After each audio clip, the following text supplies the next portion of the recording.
Well, oh, happy day. Chris Van Bloom here for the awesome folks at AARP Maryland. And I am doing our September cooking demo, trying to give you some hints on what to do with all of those tomatoes that you know you have that maybe, like me, a little past their prime, right?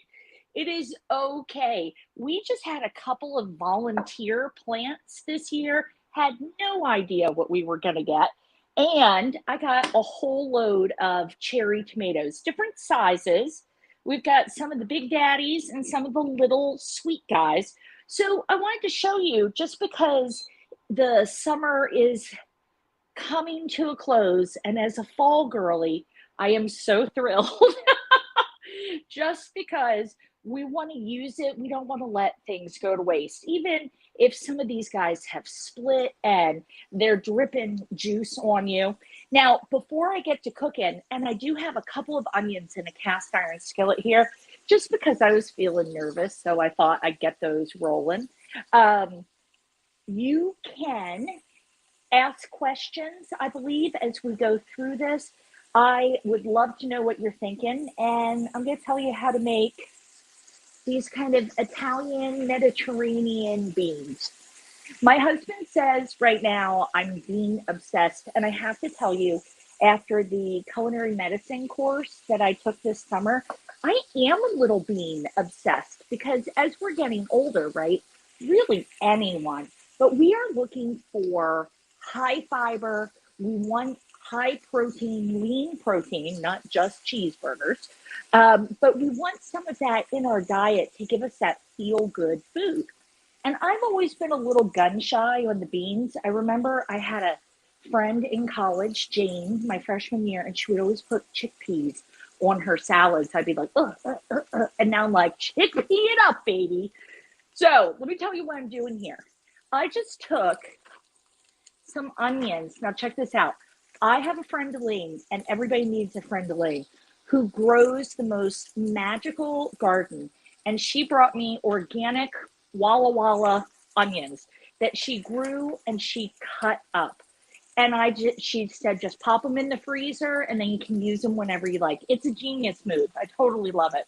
So what I've got is these onions in here, kind of on like a medium temperature. And I just wanted to give them a little get soft time. Now, here's the thing. If you are making a dish and you want your tomatoes to break down, you want to put them in early because that's going to cause them to all break down, give up their juices, all that good stuff. But if you want them to retain a little of their shape, you throw them in later into the dish. And I'm going to tell you, this is lazy cooking. This is a 15-minute dinner for one or two people. So I'm not even going to slice them. Now, while I've got that in there, check this out. Elaine, because she's a miracle, also grew a ton of garlic. So she minced it and put it into cubes and brought that to me.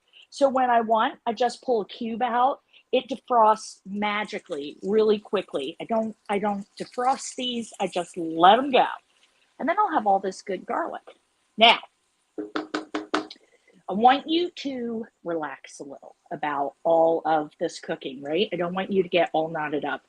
Can you use dried beans, soak the beans, cook the beans? Heck yeah, you can. Absolutely. But if you are like most of the 50 plus crowd that I know, you are not sitting around. You are doing 100 things. So save yourself the trouble. If you're feeling it, there's nothing wrong with a can of beans. You can be just as full of them as you like. So I have got this in here. It's starting to do its thing. And because I want to keep those tomatoes a little bigger, I'm not even going to put them in yet. As my garlic starts going, let me turn my heat up a touch. And I like to just stir it. I'm going to take some cannellini beans. Now, sometimes you'll see these called white kidney beans. Totally cool. I love them. Oh, so much. But sometimes when you buy them, because of the pressure can thing, you'll see they're split. Some of them are split. Totally okay. Doesn't matter. We're just going to dump them right in there. Now, one of the great things I learned in my class this summer was that if you are reducing sodium in your diet, and if we're being truthful with each other, lots of us need to just be aware of sodium. The recommended daily allowance of sodium is 2,300 milligrams. That's equivalent to 1 teaspoon of salt. And if you're in heart failure, or if you have something going on where you have to be low sodium, you're supposed to be at around 1,500 milligrams max. I have a friend who runs a website that is all about low sodium cooking because her husband's in heart failure. So there's so much hidden sodium in things, including your beans. So any of your canned veg, you want to take a look. But if you're cooking with canned beans, you want to put them in a colander and give them a rinse. Not just a drain, but a rinse. And that is going to significantly reduce not only the after effects some people have eating beans, but it's going to reduce the amount of sodium as well. It's such a great tip. I love it. I learned so much this summer. Oh, all right. I've got my beans in there, and the goal of the beans really to warm them up. That's really all we're doing. And I'm going to take some of these, and again, I am not worried about what they look like. Now, if I put my finger through one, then that one I probably won't throw in. I'm just going to throw a load of these in here. I know my husband's going to come home and go, beans, but I'll grill him some chicken. So I'm just going to throw some of these in here. If you've got the nice firm ones, I'll go with those first, but whatever. And then I'm just going to stir these around a little. Now, that garlic, oh gosh, I love garlic so much. That garlic smells amazing. And again, I want my tomatoes to kind of be bigger. I don't want them to totally squish down. So that's why I threw them in after the beans. Now, oh my gosh, I just got the biggest hit from that. I have got some fresh oregano, fresh basil. I have chives. Everyone should grow chives. Chives are the miracle in the garden, I believe. They just keep coming back. I love it. I whipped up some crepes this morning, and I do a little ricotta stuffed crepes, and I do it with chives in the ricotta and on top, and it looks so fancy, and it's not at all. All right, now I'm going to take that stem out. We don't need it. But some fresh basil. I'm just kind of doing a thing. So if I want a little saucy, I have a little chicken broth here. You could use veg broth if you're totally veggie. I like the flavor of the chicken broth. And I use a low sodium base, if that makes sense, that you buy in a jar, because let's be real, when I'm cooking for 1 and 2 people, I'm going to do about a half a cup, and then we'll see where we are at 3/4. When I'm cooking for 1 or 2 people, I do not want to open up a whole can. I just don't want to do it. Now, our secret ingredient is always up, nowhere to be found. The family has moved. The secret ingredient, if you're feeling it, a little bit of parm. You can put a little parm in there. And if you're really feeling it and you've got a little cream laying around and you're like, diet, be darned, you can throw a little splash, but I wouldn't go too heavy. I am going to add more herbs because I want this to have some great flavor. And I don't know if you've noticed, but I haven't added salt yet because, again, I'm trying to look at the salt and just be really aware of it. Look at this. We're 10 minutes in. I'm so proud of this. I love this dish. I make it all the time. I used to put it on rice because I am so carb centric. All right, no need to do that. The oregano is really little, and oregano is super hearty too. It just comes back year after year. I love it so much. You can dry it if you have an air fryer, maybe. But I'm just going to give it a quick little chop. Now, almost all fresh herbs are going to go in at the end of cooking. And that is because you're going to get the most out of them at the end. Okay? If you put them in for a really long period of time, they're going to lose their oomph. Dried herbs, those can go in a little sooner in the process, or our only exception is really rosemary. Okay? Rosemary is the thing, because with rosemary, it's so hardy, and those stems, that can hold up at the beginning. And if you go out and you pick some of this stuff, or even if you buy it at the store and you bring it home, store it in a little bit of water, just a little bit.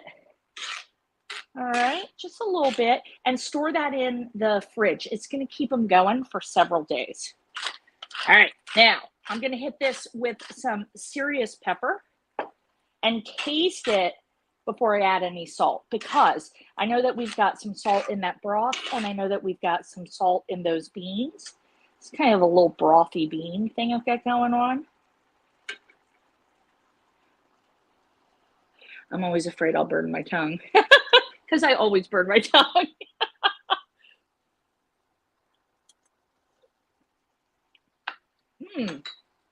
Oh, that's so good. Definitely needs a little salt. And don't be afraid. I can tell you, I just put in about a 1/4 teaspoon. Okay? So you don't have to be too worried. If you're feeling the vibe, you can go ahead, get this, shred some fresh parm, or if you've grated, I think it's way more economical to buy a wedge of fresh parm. It's so dry that it's going to hold for a lot longer in your fridge. And if you put a lot of broth in and you're like, no, I want it to be a little thicker, this is the magic of time, T-I-M-E, because all you have to do is turn your heat up and let some of that evaporate. Look at that. This is so good. This is such a simple, quick meal. And then I'll let it maybe get a little thicker, but then I'll go ahead and serve it with, because I'm a carb girl, big slab of bread, big hunk of bread to kind of pull up the juiciness in that. Look how easy that is. I know. Just throw a bunch of stuff in a pan, taste it, love it, and let me give it another taste. I'm going to grill some chicken to go with this tonight, I think. Oh. Oh, and those herbs have had a minute to infuse. That's it. And check it out. My tomatoes have started. I'm going to show you here. My tomatoes have started to have a little bit of a breakdown, but not too much. And my liquid is starting to thicken a bit. That's it. That is it. Easy breezy, brothy beans as the fall is going to start coming in. Pull off those last tomatoes. See what you can do. This is a great, easy, quick meal, less than 15 minutes, start to finish. And if you're into this, then I want to see you on Saturday. I have a live class. For those of you who were in last month, we got the chat fixed. All right. So you guys will be able to chit chat away. That's at 11 o'clock Eastern time on Saturday, the 7th, I believe. And we'll be cooking together from 11 to noon. So there it is. I will see you on Saturday. And don't forget, AARP Maryland is doing live online cooking classes the first Saturday of every month. And we love it when you join us. I'll see you Saturday. Thanks so much, everyone.